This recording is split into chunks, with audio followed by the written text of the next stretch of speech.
My name is Chris Baldwin. I am the curator for performance from Wroclaw, the European Capital of Culture in Poland 2016. We're a city in Poland that has the most extraordinary history to tell. Until 1945 the city was German and it had a different name. It was called Breslau. Now, since 1945, it's been a Polish city and it's been called Wroclaw. And perhaps because of what happened to it in the 20th century makes it one of the most extraordinary European cities. It has embedded in its own story both the trauma and the rebirth of Europe as we now know it. And so perhaps that's why I'm been invited here this week to help colleagues in Matera, which is to define how can a European Capital of Culture work for the city, for the region and for the country. And my answer is very simple, but it also has many complicated ramifications. What are the stories you need to tell? How are you going to tell them? And how are you going to reach the audiences? And who are you going to tell that story with? Your intervention will be based on these things you just said, or maybe you will talk about project, a specific project. This afternoon I'm going to talk about the specific work that I'm responsible for in Wroclaw, European Capital of Culture 2016. I'm responsible for the 4 biggest projects, which we've called the Flow Quartet. And it is an attempt to help the citizens of Wroclaw tell the story of the 20th century to itself, to Poland and to Europe and beyond. So that involves and has involved a long and deep dialogue with citizens and with artists over the last 3 years. And it will also has included a conversation with the diasporas. So it's involved other countries that have been intimately involved in the story of the city. So the 3rd project in this quartet actually happened 14 days ago. It involved in bringing artists from Israel, the Ukraine, Czech Republic and Germany together in Poland. And the day they came together was actually the result of a 2.5-year collaboration, creating a huge new work of art, a symphonic piece performed by musicians and singers from all of those countries, plus a huge multimedia mapping exercise of the city. So it was a performance for 60,000 people, although 140,000 people took part in the whole day because there were various events happening around the city during the whole day. So I'll be talking about that this afternoon.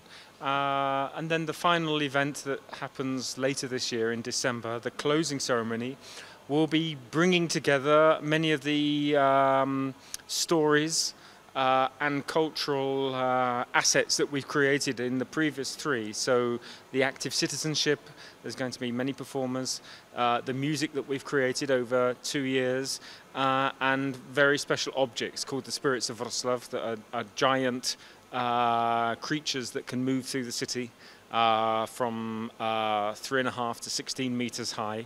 They will all come together to make a show that points to the future of the city, looks at what it is now in contemporary Europe. Okay, Matera 2019 has the idea of creating opportunities, especially to young people who are unemployed, for example. Which is, in your experience, the measure? How can you evaluate, assess the potential of a project to create opportunities? How did you assess that for Wroclaw, for example? Well, you can assess outcomes and impact using recognized sociological methodologies. So you can count how many people have had contact with the process, both as participants and as audience. It's obviously a little bit more difficult when you want to look at how people are changed. One thing is contact, another is change. And these issues often can take decades to have an impact. However, having said that, you can, in the way that you structure and manage a process, favour established organizations, or favor and give resources and time and create a seed bed for organizations and individuals who have not been involved before. And I think that's the key, to not necessarily depend on those of us who are already very able and knowledgeable about how to take the most out of the advantages of these projects, but actually look for groups and collectives who perhaps do not consider culture as being part of their life. So that's the first thing. Don't stay safe. So you can also look at, for example, in the 5 or 10 years after the Capital of Culture has concluded its active year, how many new organizations are being set up, how many new initiatives are starting to create their own cultural and economic outcomes. These are important things too. And of course, let's take Wroclaw as an example. One of our objectives is to double the amount of tourism this year, and we're well on target. We expect there to be over 2 million visitors this year to the city, which is 100% more than we'd normally have. So it will be interesting to see if we can sustain those numbers. I think we will. I think there's we've worked very hard so that television and European TV networks are conscious of what we're doing, and people are coming because of what's happening in European culture and European Capital of Culture. And once they've visited once, there's no reason to believe that they won't come again, because it's a very special place. Okay. In Matera, there are many organizations now and associations. Everyone is claiming that its project is the best one. There are divisions. So how can institutions do about that in order to prevent divisions and to foster cooperation between the association? Well, that comes down to a number of different things, and one of them is very important: the artistic leadership of the European Capital of Culture in Matera. There's got to be a balancing between listening and acting, finding out how much activity and how not promising more than can be delivered, making sure that resources are available at the time they're required by artists. But some hard decisions are going to be made, I'm sure, in the European Capital of Culture in Wroclaw. Many organizations made propositions which were later negotiated, and something new came out of it.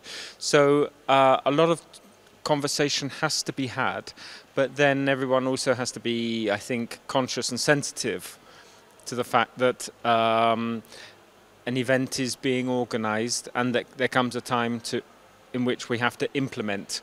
So one thing I've learned as a theatre director over my life is that something that looks like an incredibly good idea